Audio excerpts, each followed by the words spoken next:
they say all men are created equal. Shot! Master! I'll pull out the Glock! Full of suffering, succotash, son! It's one of your nuts hanging out of your shorts. Real glass! You have a father, but your father's dead. Hello everyone, welcome back to the Too Sweet podcast with Lucy and Estelle. And we're buzzing this week because we've just hit 1,000 subscribers on YouTube. So thank you to everyone who has ever subscribed, listened, shared the podcast around. We really do appreciate it. And hello to any new people who have come and joined since the full gear review. Hopefully you stick around and enjoy the content. Every Thursday we do a Dynamite review, so that's what we're here to do today. And yeah, all the fallout from Full Gear. But yeah, before we get into that, I just wanted to say we appreciate it so much, everyone's support, and yeah, we're so excited that we've hit the four figures. It's been like 18 months, I think we've been doing the podcast, and yeah, it's just a lot of fun. So thank you all for joining us. What the hell? What the hell? Sorry, I just got absolutely.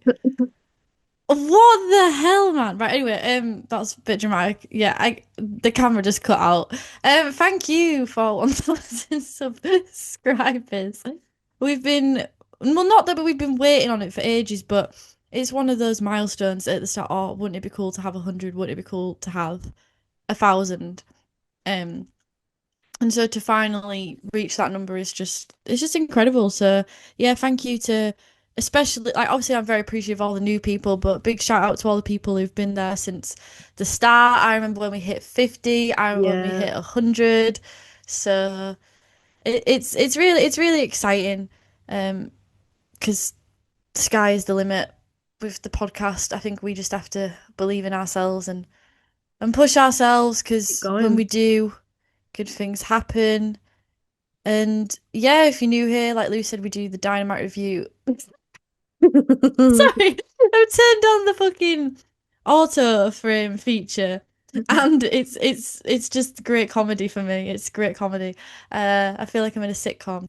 So yeah, we do the Dynamite review every Thursday, but we also have a bunch of themed episodes which we try to put out once a month, and we're always looking for ideas on those. So we've analysed the mid-card, we've analysed kayfabe, is wrestling mainstream. Obviously want to do more interviews. At present we just have the one with Andy, which was the promoter of KOW, which was our first interview a couple of weeks ago, so we're hoping to do more of those.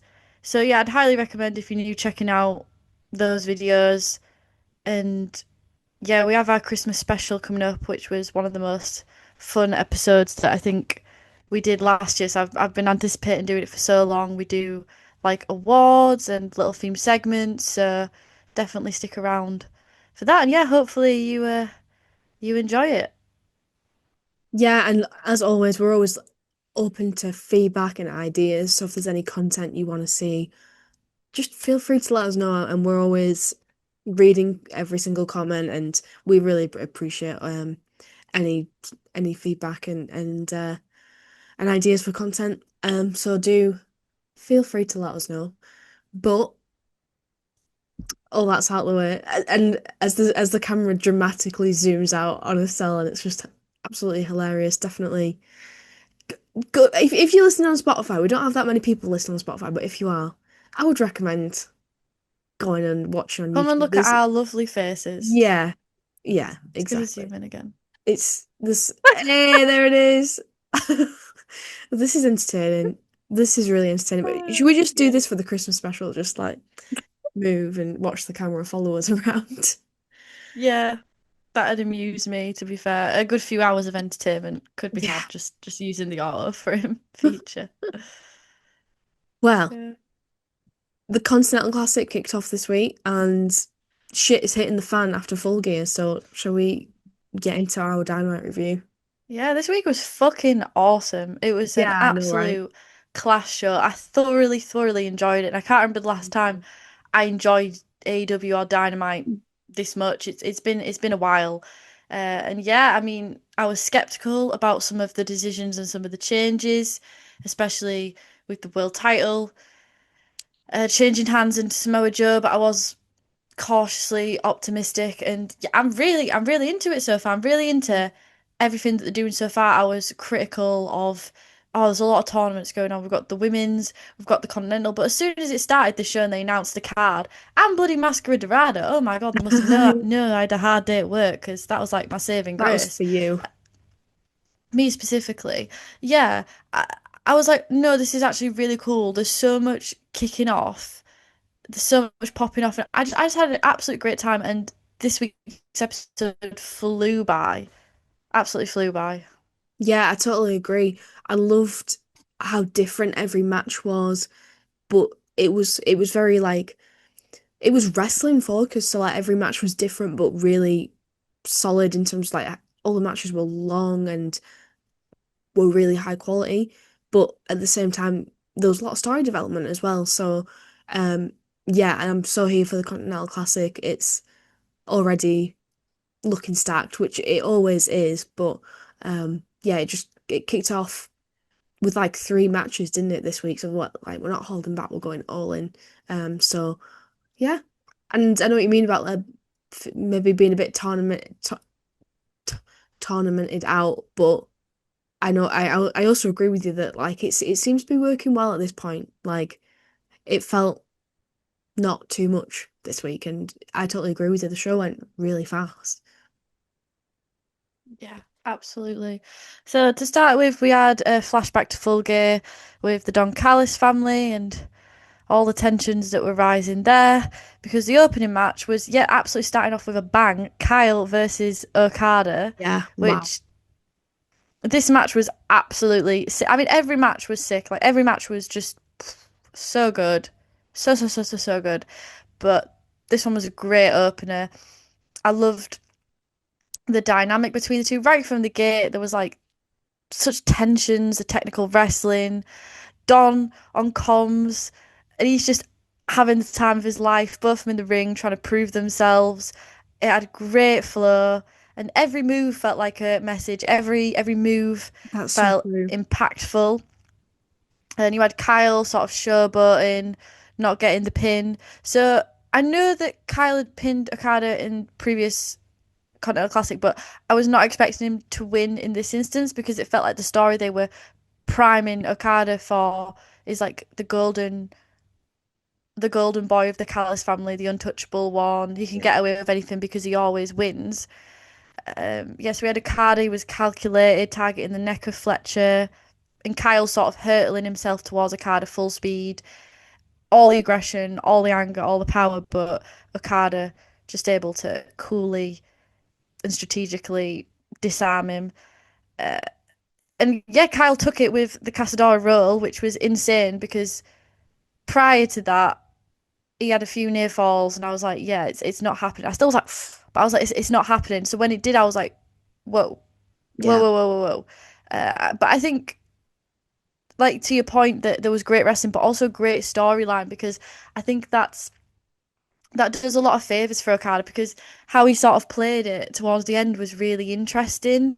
He it's kind of knocked him a bit, which I think is good going into the inevitable feud and match. Well, I hope match series. To be honest with you, I hope it just a singular match with Takeshita because this whole time he's been quite calm and composed, but Okada's really interesting when he sort of comes a bit undone and his ego kind of gets threatened because it doesn't happen often. And also that's really interesting because it shakes up the dynamics of the Callis family because later Takeshita and Kyle were really aligned. I know there was like some sort of tensions Full Gear because Kyle was like, "Where were you, Takeshita?" So I wasn't sure if they were going to play it that way, but no, they were like aligned. And if Kyle Fletcher's sort of the golden boy reinstated and Takeshita's on the ins with him, how does that bode for Okada? And the Callis family dynamic is actually interesting. For a while, like I was not feeling the Callis family. I was like, just give me Takeshita and Okada, and they're doing that, but they're also doing that in a way that's really interesting and sort of involves Takeshita, and also it will involve all the stragglers because it's like, how are they going to react? How are they going to align to it? So Mm. it's just really, really well done. And then the match itself was just fucking fantastic. Sorry, I feel like I went on for a while there. No, that's all good. I mean, I don't blame you because this match was everything. It's like you're just cooking straight from the beginning of Dynamite, and it really set the tone for the evening. I loved how on commentary they were laying out the background between the two of them, so it was really interesting that Kyle Fletcher had pinned Okada in the past and is one of the only people to do that. So then it immediately laid this groundwork that okay, yeah, you could do it again, but it did seem that Okada was going to win. I'm not quite sure what it was about that, but like that made it seem that way. But just the way they were playing the psychology to me made me feel like okay, Okada's got this one in the bag. Um, but yeah, so true what you said about how every move was like calculated. It was like they were trying to one up each other, trying to impress Don Callis, and Okada was also targeting Fletcher's neck, which I thought worked really well. And they had a load of really close near falls. But yeah, I was surprised at the finish, but I thought it was great. I totally agree what you said about, it's obviously it's great for Kyle Fletcher, but it does Okada a lot of favors too. I think you're so right. It was just it was perfectly steady pace throughout the match. It was smooth. There was no rest points.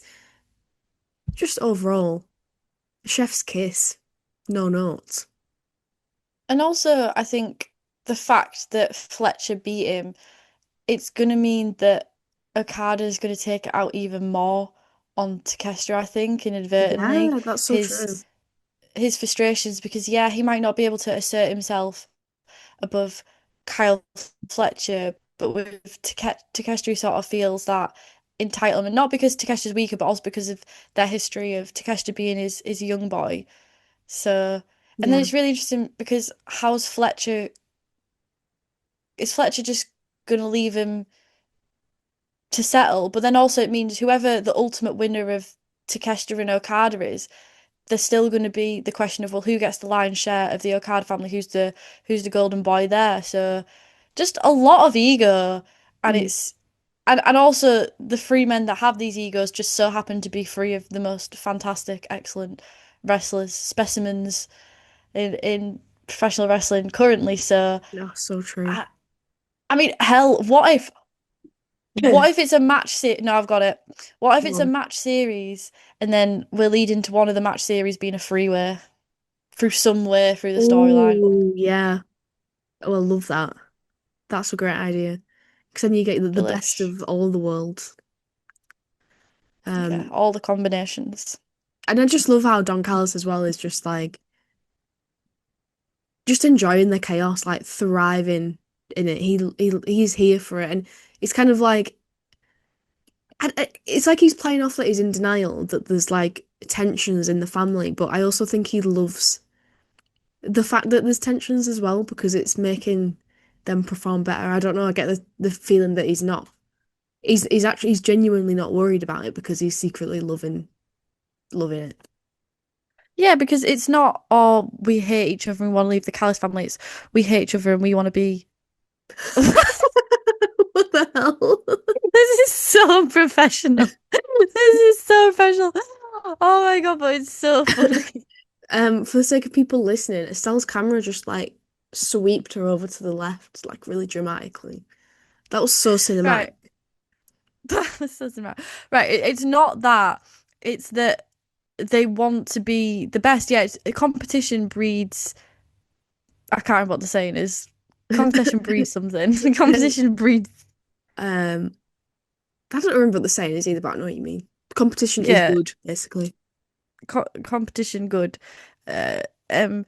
So yeah, and also I think it's interesting because I know we just sort of play the roles of mediator, but like most managers in this sort of position would really lean into that and kind of try to override it, but he isn't overriding the feud. Callis is kind of in the background because he's just sort of letting him get on with it. So Yeah, it sort of ties up that thread in the way and kind of because in the past, like that's the thing with the Callis family, sometimes it's just a bit too much Callis or it kind of takes away like with the Kenny stuff and then it's just to me like that when that happens it's just too much Don Callis. Like Don Callis is the main force. But then that's frustrating because you can't wrestle Don Callis, you can't feud Don Callis, you feud people in the Callis family. But this is just, it's just nice. It's just like a beautifully cooked meal with all the spices, all the sensations, like a And he Don Carlos beautifully is like the layered finishing touch. curry.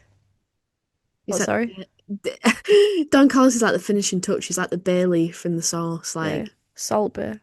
yeah. Old ass meme that, Jesus Christ. So yeah, then we had a throwback following the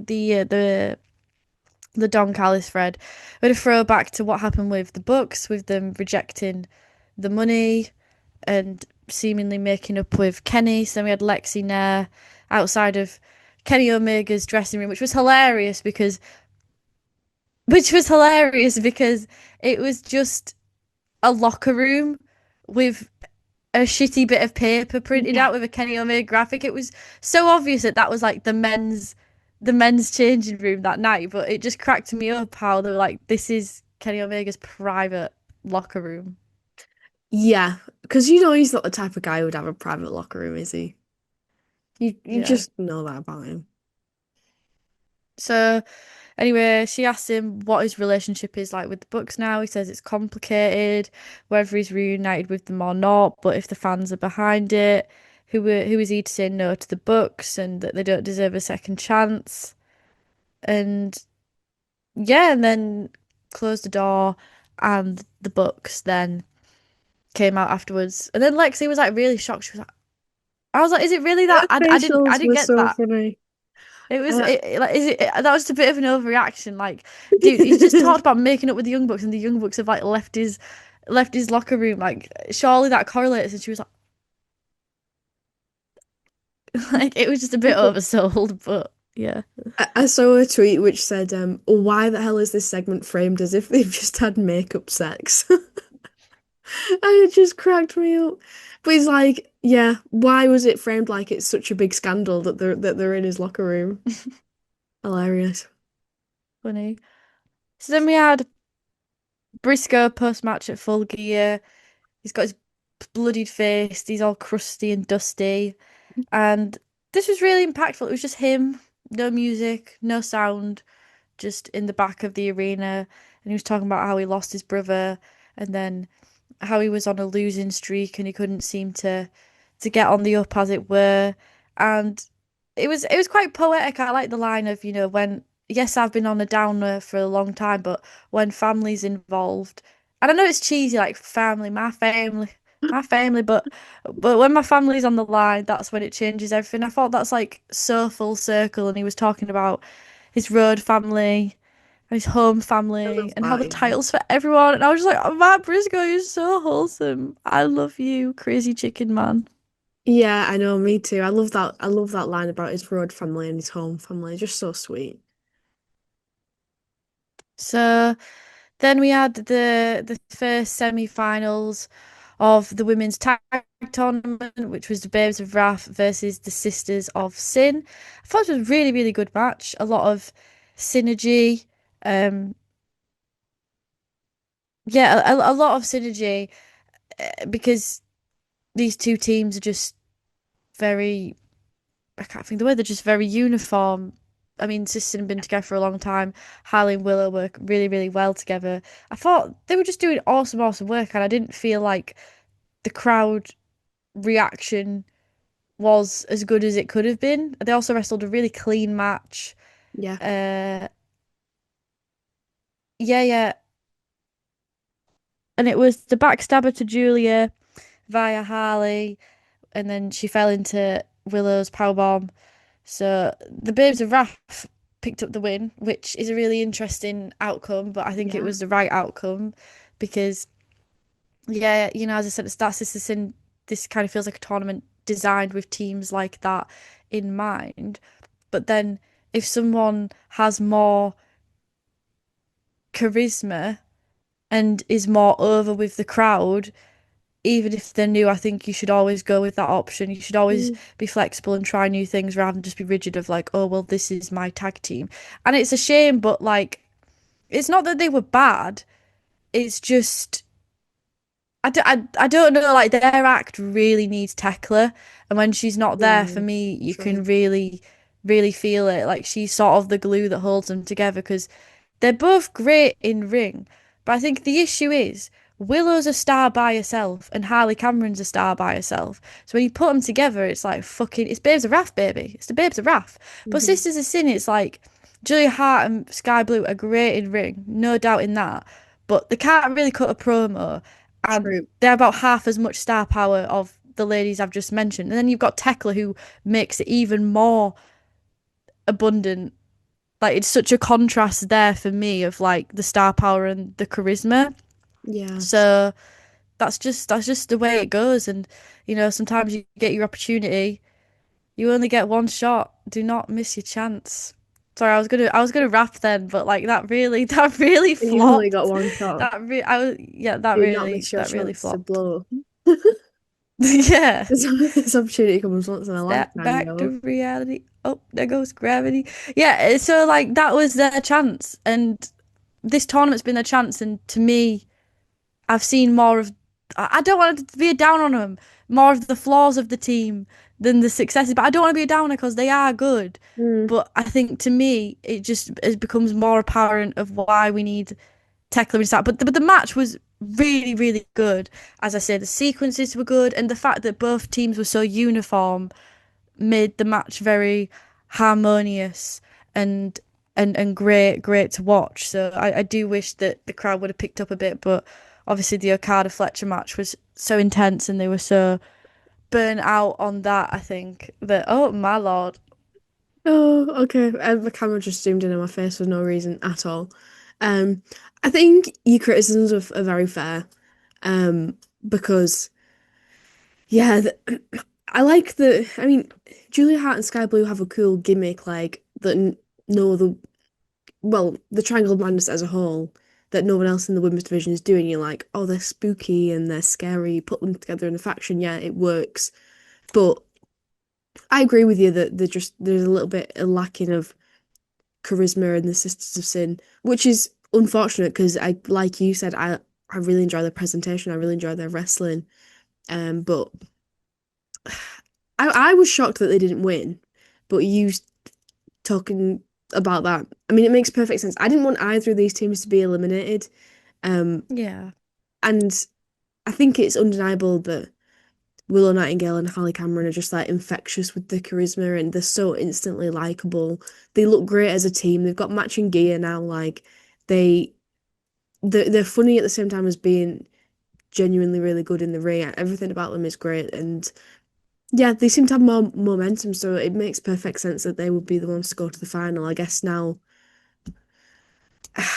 it's a bit more unclear, isn't it? Because do you still think that Tony Storm and Mina are going to go through because then it'll be like face versus face in the final?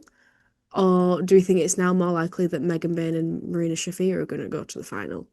Then it's like a big heel clash, a heel versus face clash, I mean. No, I could still see Tony and Mina. I could see Tony and Mina taking. I don't know because again, that's the whole thing of the dilemma is: do you give it to Tony and Mina? Do you give it to the people with the most star power, or do you give it to the mid card women, aka Harley and Willow, who probably need it more? And I don't know. And they've never done this before, so I'm not going to criticize them too deeply. Whatever style of team wins, because Yeah. they haven't done it before. You don't know what's going to work. You're just throwing shit at a wall and seeing what sticks.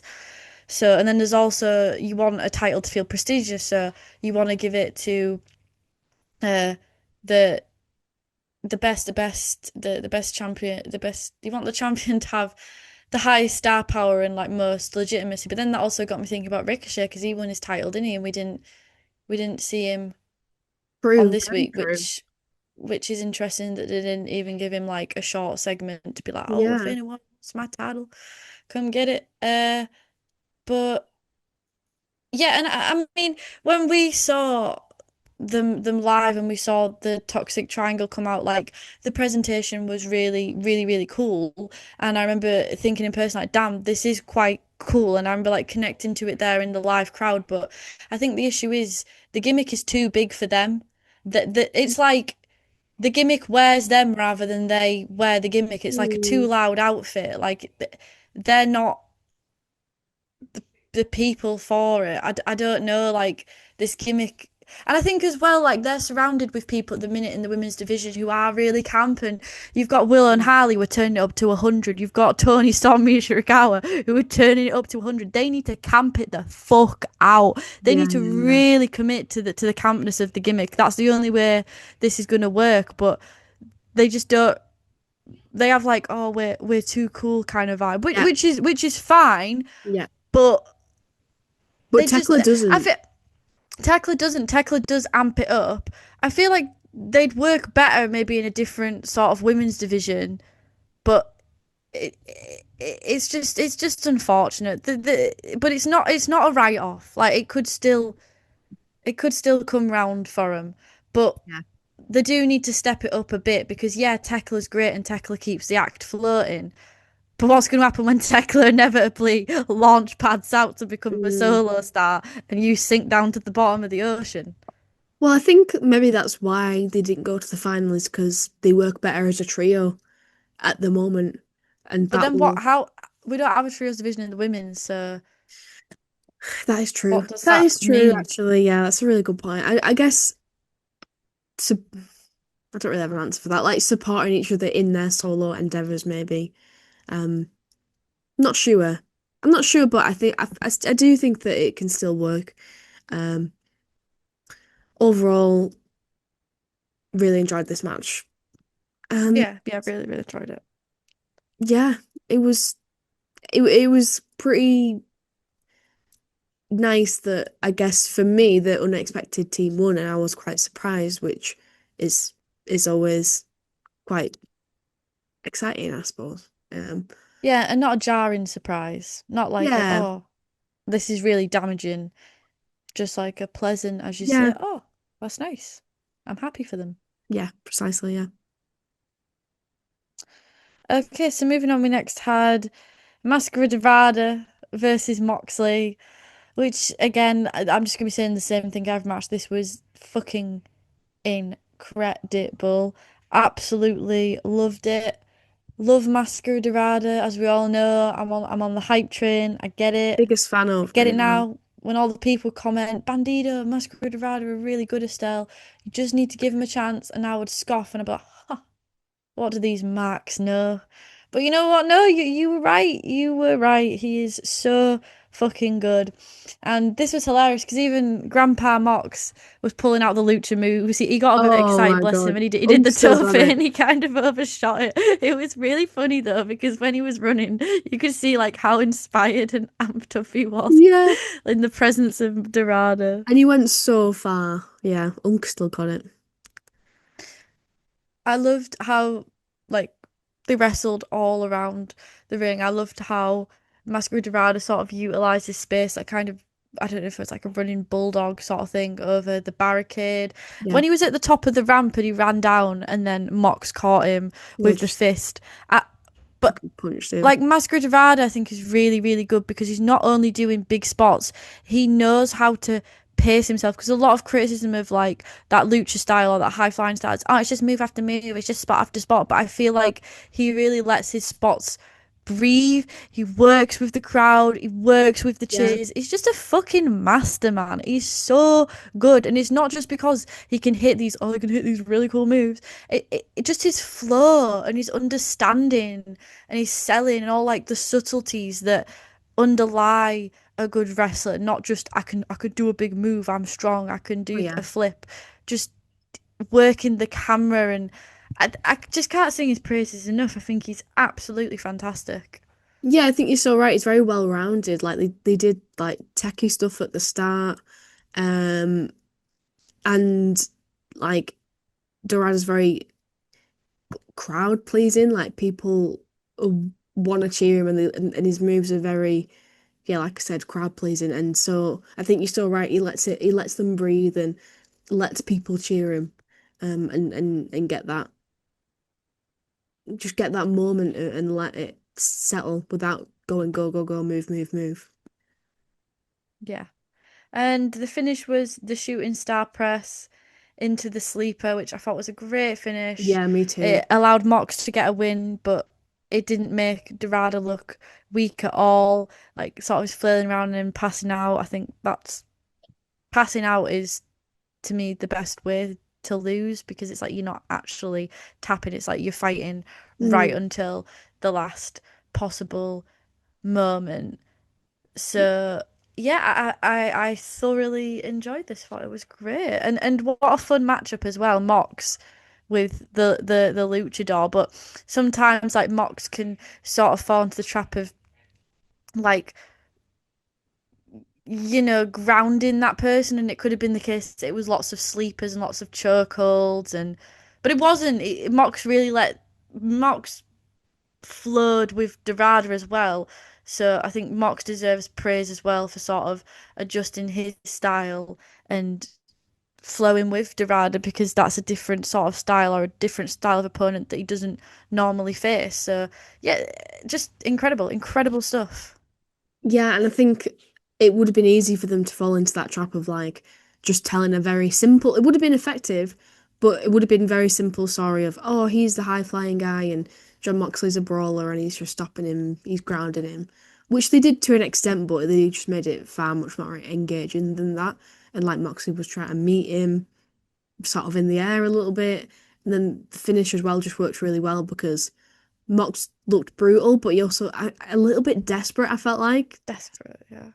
Um, so it worked on a lot of different levels. I just think that this episode of Dynamite was perfect for laying out all different like examples of what you get in the Continental Classics. Like you had the Don Callis family imploding. You had this like clash of styles. You had Darby versus Kevin Knight later on, which was sort of like a match you would never see in any other circumstance. So it's just a great example of why the Continental Classic is great. So yeah, I thought this was another really, really good match. Yep, and then post match, in the midst of the celebrations with Shafir and Mox, Tony Storm interrupts. We're Oh getting my closer God. to Yes. the Mox and Storm feud, guys. It It's could be on the happening. table. It's happening. We're I called it. manifesting. It's it's for us. Because Tony Yeah, Khan she had a listens to lot the of podcast and he was like, yeah, that's a good idea, you two. get Dorada booked. So she had a lot of call outs to Mox, which was very entertaining. But yeah, from our end also like ooh, could you be bold enough, Tony Khan, to go there? I like to line of she violently operates in love, not Oh my hate, God, and then love that. she announced the stip, which was quite funny because Lucy said, "I swear to God, if it's just some kind of street fight," and then it ended up being a holiday bash, death match. But do you know what? I don't even care because it's Tony Storm and the Yeah. way she delivered it was so iconic. And I'm excited to see her shove a Christmas tree up someone's ass. So, Oh my fucking God. yeah, do you know what? Fuck it. I mean, it is stupid having, when you break it down, a four-way match to decide a stip that just becomes a street fight. It is ridiculous. On a pay-per-view, no less. But fuck it, it's Tony Storm. You can't be mad for too long, can you? Yeah, I mean the way that she played it off sort of made it go over my head like, oh yeah, that sounds awesome. Um because Tony Storm is Tony Storm and she could say anything to me and I'd buy it. I mean she's just a born actress. The way she delivers lines is masterful.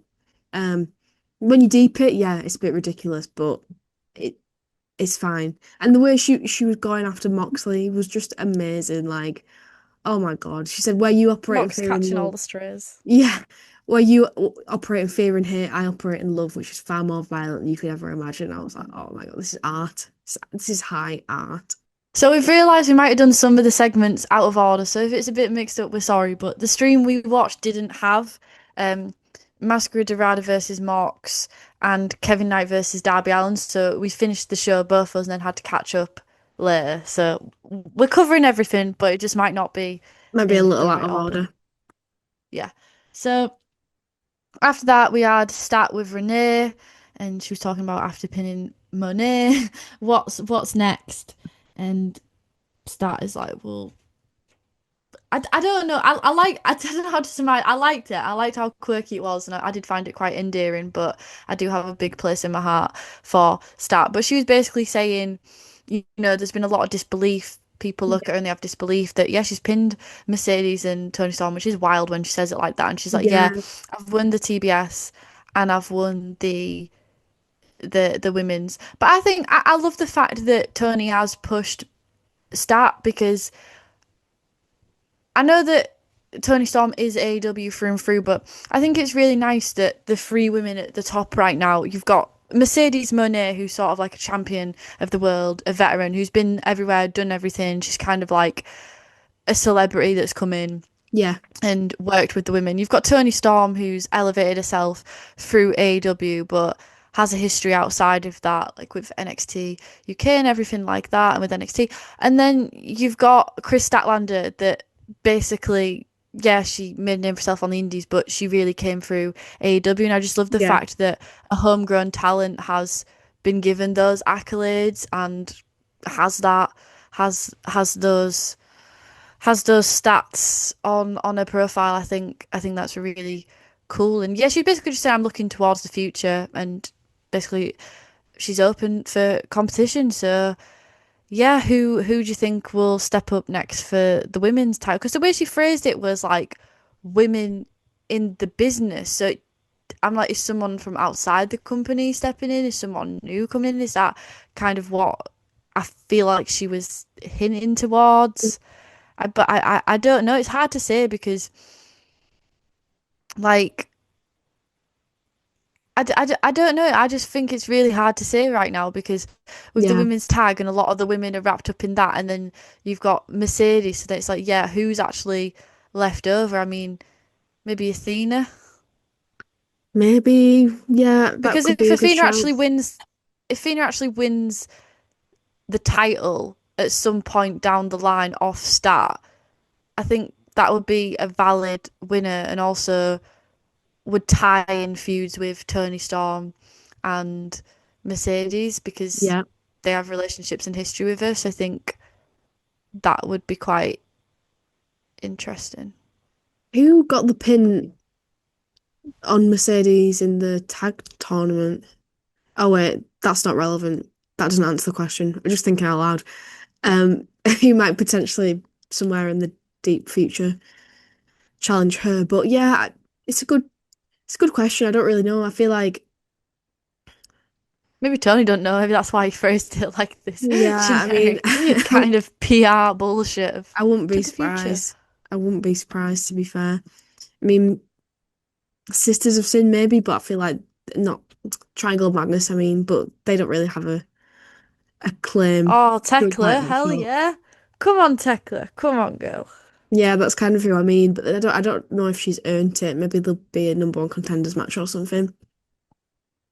Yeah. Yeah. So after that, we then had Kevin Knight versus Darby Allin, which was an interesting match to me. It's not that I dislike Kevin Knight, but I've always found him, when someone's in a tag team, you're going to compare and you're going to be like, who's the stronger one, who has more singles potential. And I've been riding the mic Bailey high, and I felt like Kevin Knight doesn't really have. My argument was he doesn't have a move set and he doesn't really have an identity. He definitely has got a move set now, and he's carved that out. And also confidence. He's become a lot more confident, and I thought he really shone in this match, even without the win, because obviously he's going to shine from taking the win. But even just during the match, I was like, oh, like yeah. This is what I want to see from Kevin Knight. I can see the charisma, uniqueness, nerve, and talent here. And I was like, it was just great. I was like, yeah, love this. I loved how it was a completely different flavor of wrestling match to the other ones in the show, and even in the same tournament, it's still completely different.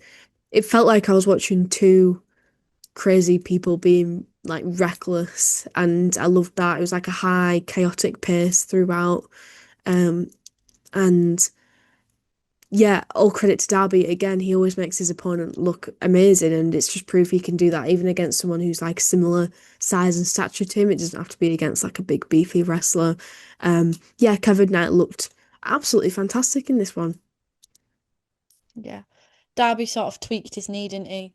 at the start when he was thrown and it bounced off the rope. And I mean, with Darby, it's always debatable whether he's selling something or whether he's Yeah. actually injured. Fuck knows. I doubt he even knows himself. But yeah, Darby sort of wrestled a slower speed during this match, I thought, which was interesting. Uh, Kevin Knight's coast to coast was also fucking Oh my awesome. God, And he won amazing. with the UFO splash, which I love that move. It's so cool. Yeah.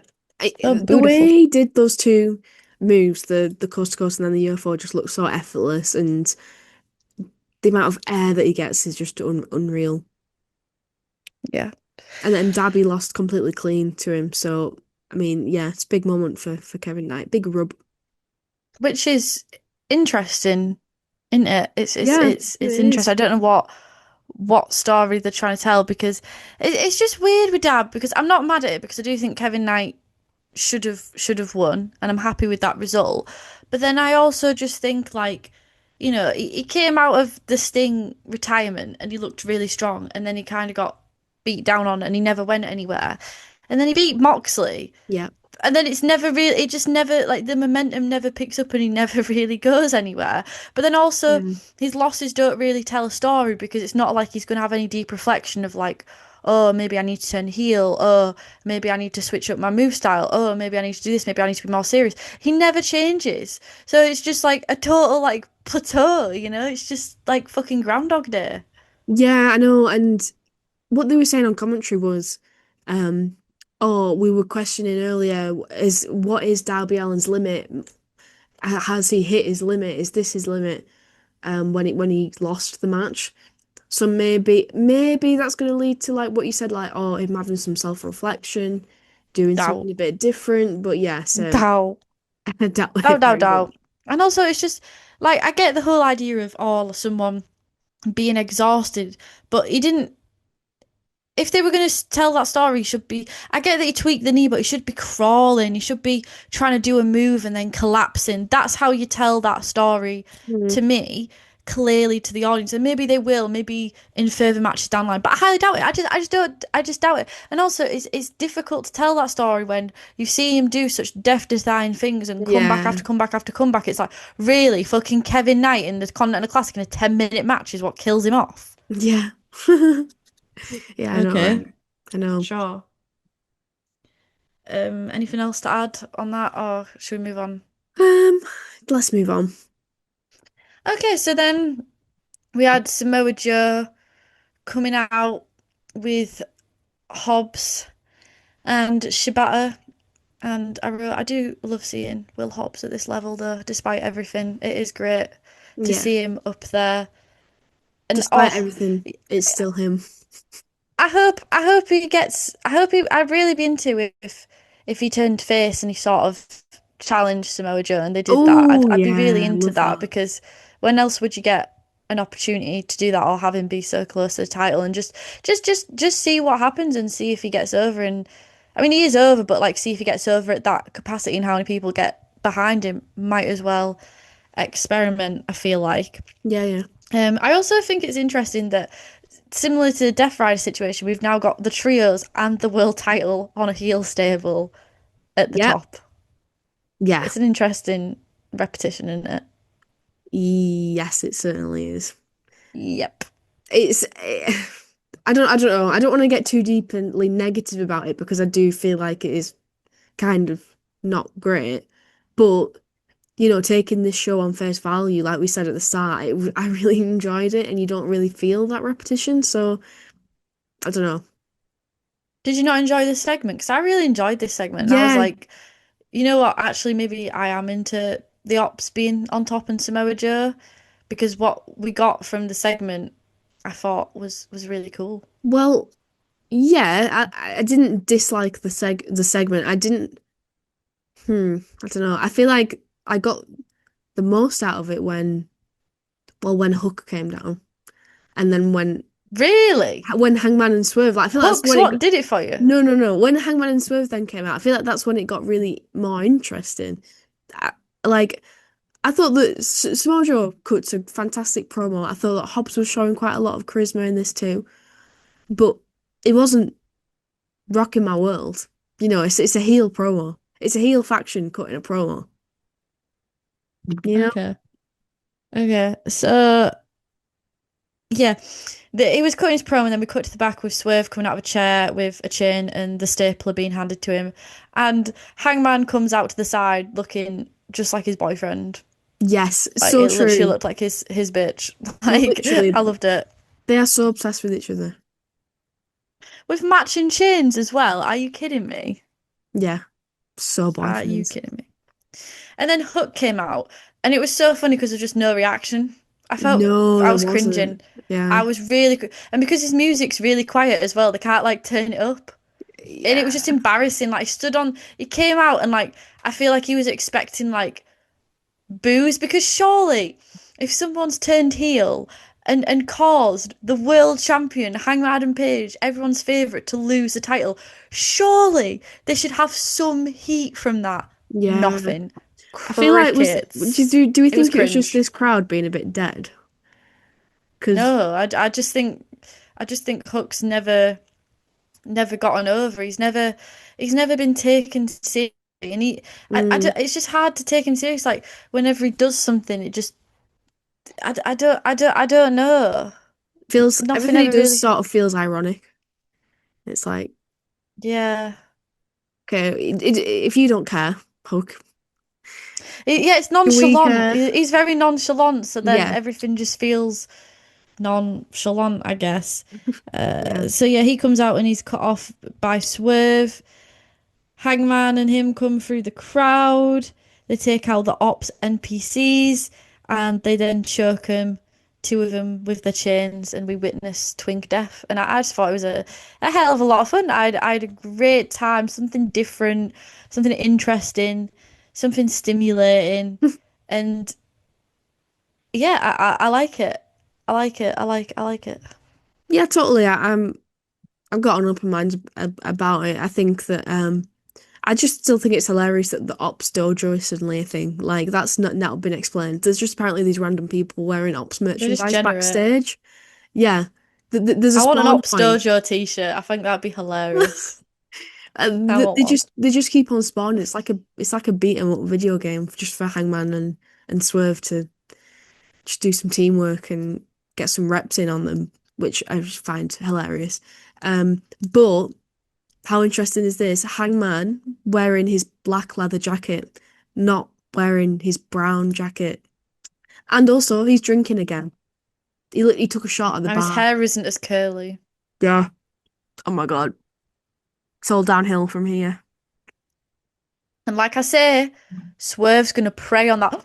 It's gonna be the ultimate revenge because that's why he's coming out with the house on fire. It's gonna be like the He's not signs were forgot. there in your face the whole. Oh, I'm so excited. He's not forgot, and he's gonna break Hangman, and he's gonna bring him to his lowest point, and he's gonna snatch the title. Oh, guys, it's gonna be so fucking good.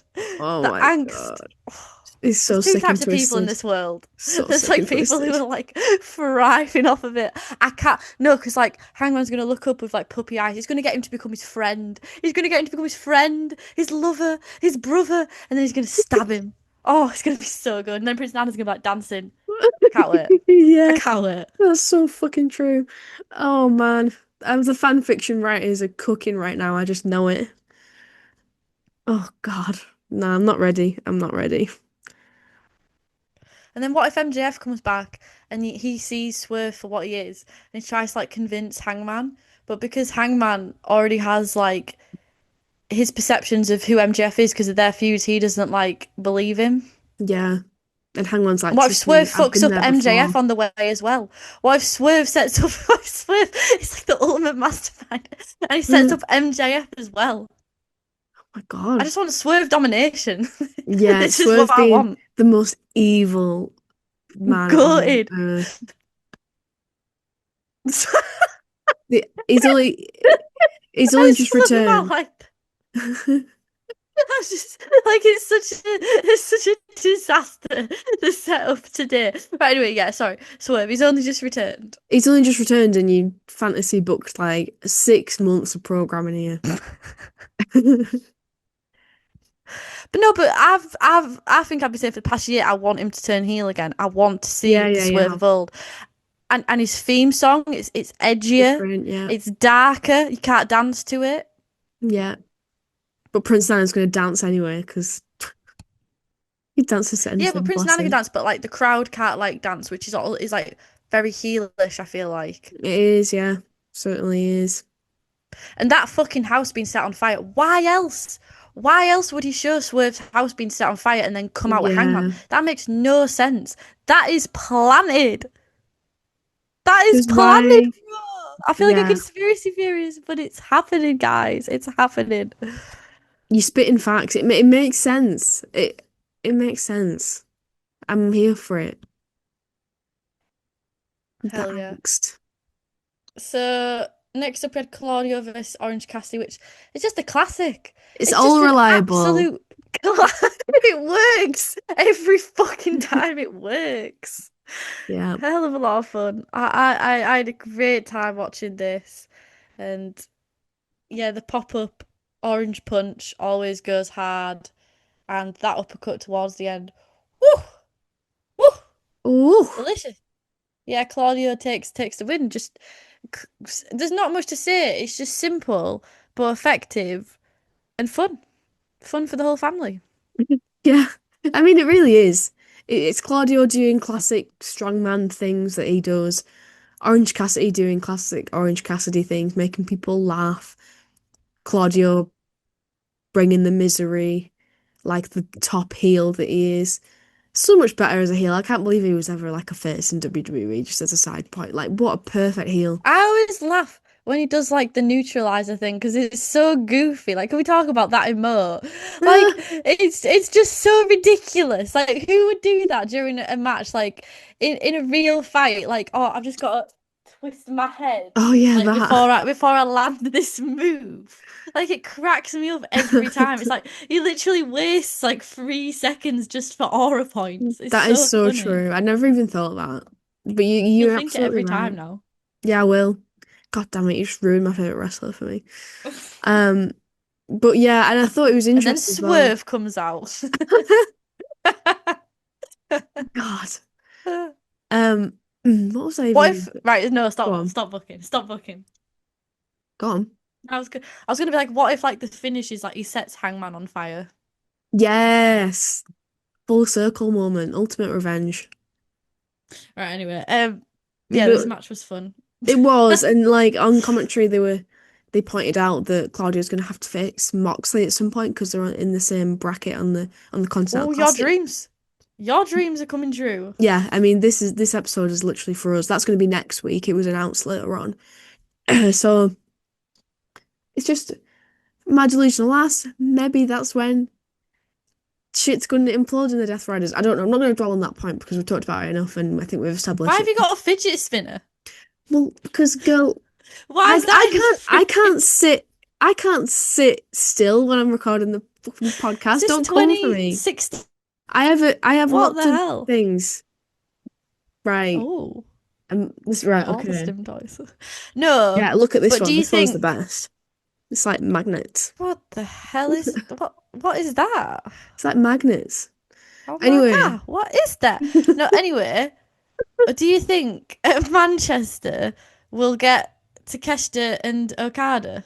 Do you think we should be so lucky as to get that round in I mean, Manchester? I think I'll piss my pants. I fucking hope so. Fingers crossed. Oh my God, I'm so excited because they advertised it and they were like, it's a holiday bash, Dynamite / Collision. They're going all out for us in Manchester. I can't wait. It's in like 2 weeks. Holy shit. There'll have to be some big. There's always like a big match for those Yeah, kind of definitely. events. So I'm thinking, is that what we're gonna get? Yeah, I Or think so. I think it could something, yeah, either that or, I mean, I don't really know what else. I can't think of any other examples off the top of my head, but something in the Continental Classic, obviously, probably multiple things. Um, yeah, very, very excited. Um, but yeah, and then I love that they were making the point that Claudio's like one of the only wrestlers. I think he's the only one who's wrestled in all three Continental Classics. But I don't think he's going to win. So he's just like the worst tournament wrestler of all time. 100% loss rate. But in general, Maybe Orange Cassidy. yeah. This is just an entertaining TV match.